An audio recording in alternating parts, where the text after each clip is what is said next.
Indosport.com, meski menang atas Persita, Persipura terdegradasi dari Liga 1 usai Barito Putra imbang dengan Persib. Berikut 5 masalah yang jadi biang kerok mereka turun kasta. Momen dramatis dialami Persipura Jayapura di laga terakhir Liga 1 2021/2022 saat menghadapi Persita Tangerang, Kamis tanggal 31 Maret tahun 2022 pukul 15.30 waktu Indonesia Barat. Seperti diketahui, jelang laga ini Mutiara Hitam berada di zona degradasi. Untuk lolos, mereka wajib menang sambil berhadap di saat yang sama salah satu dari dua pesaing mereka, PSS Sleman dan Barito Putra kalah. Hingga babak pertama berakhir, Persipura unggul 2-0 atas Persita. Namun, mereka masih ada di zona degradasi setelah PSS unggul 1-0 atas Persija dan Barito imbang 0-0 dengan Persib. Di babak kedua, kabar baik pun menghampiri Persipura ketika Persib berhasil unggul 1-0 atas Barito Putra berkat gol Beckham Putra di menit ke-54. Situasi itu pun membuat ramai Rumakik DKK naik ke zona aman, sedangkan Barito Putra turun ke zona degradasi. Persipura pun makin bersemangat dan berhasil mencetak gol ketiga ke gawang Persita lewat Ramiro Vergonzi di menit ke-80. Namun, petaka tiba tak lama kemudian. Menit ke-84, Benny Oktovianto membawa Barito Putra menyamakan skor 1-1 atas Persib dan membawa mereka kembali ke zona aman, menggusur Persipura. Pada akhirnya, kedua laga itu berakhir dengan kemenangan Persipura 3-0 atas Persita dan Barito Putra bermain imbang 1-1 dengan Persib. Dengan hasil itu, Persipura pun resmi terdegradasi dari Liga 1 2021/2022 setelah finish di posisi 16. Mutiara Hitam sejatinya punya poin sama, 36, dengan Barito Putra yang ada di posisi 15. Namun, mereka kalah head-to-head dari Laskar Antasari. Ini pun menjadi kali pertama Persipura Jayapura terdegradasi dari kasta tertinggi sepak bola Indonesia, sejak Liga Indonesia dimulai pada 1994/1995. Meski baru ditentukan di laga pekan terakhir Liga 1 pada sore tadi, terdegradasinya Persipura bukan semata karena Barito Putra sukses menahan imbang Persib Bandung. Persipura memang sudah dirundung sejumlah masalah dan di sisi lain mereka juga membuat kesalahan yang berujung pada hasil ini. Lantas, faktor apa saja yang pada akhirnya membuat Mutiara Hitam harus turun kasta untuk pertama kalinya? Berikut ulasannya. Masalah sudah menimpa Persipura Jayapura sejak awal musim. Dua pemain veteran mereka, Boas Solosa dan Tinus Pae didepak akibat ulah indisipliner. Kepergian keduanya pun membuat Mutiara Hitam kehilangan dua sosok pemimpin di tubuh skuad.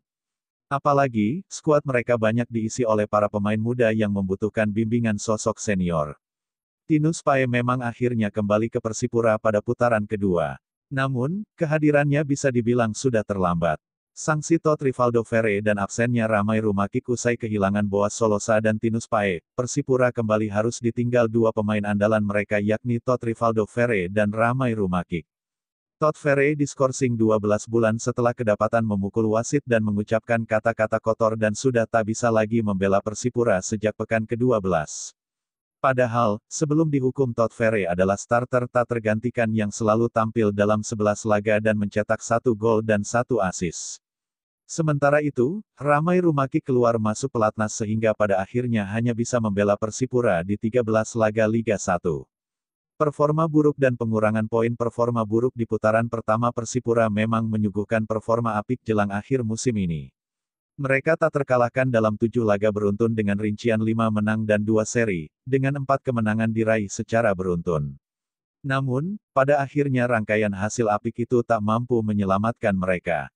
Salah satu penyebabnya adalah buruknya performa di putaran pertama, di mana mereka terlalu banyak kehilangan poin. Sebelum pergantian tahun, Persipura memang tampil buruk dan menelan 10 kekalahan dari 17 laga, dengan 6 di antaranya dialami secara beruntun. Mutiara Hitam memang pada akhirnya memecat Jackson F. Tiago di pekan ke-12.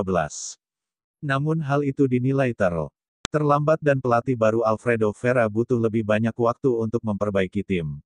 Pemain asing minim kontribusi. Masalah lain Persipura adalah pemilihan pemain asing yang terbilang minim kontribusi. Yeven Bokasevili mandul di putaran pertama dan baru mencetak gol pertamanya di pekan ke-16. Sementara itu, Hedipo Gustavo, Takuya Matsunaga dan Henrique Mota kerap diganggu cedera.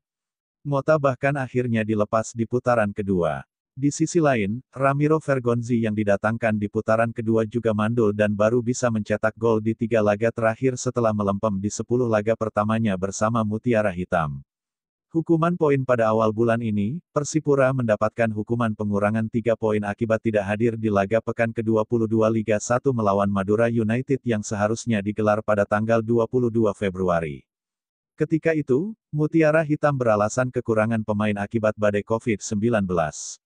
Namun PT LIB menilai laga seharusnya tetap digelar karena jumlah pemain yang tidak terkena COVID-19 masih di atas batas minimal. Pengurangan 3 poin ini pun membuat Persipura kini hanya punya 36 poin, sama dengan Barito Putra tapi kalah head-to-head. Andai dulu mereka menghadiri laga melawan Madura United, meski kalah pun Persipura akan memiliki 39 poin dan akan mengungguli Laskar Antasari di papan klasemen. Terima kasih atas menontonnya. Mohon share ke teman-teman lainnya. God bless you.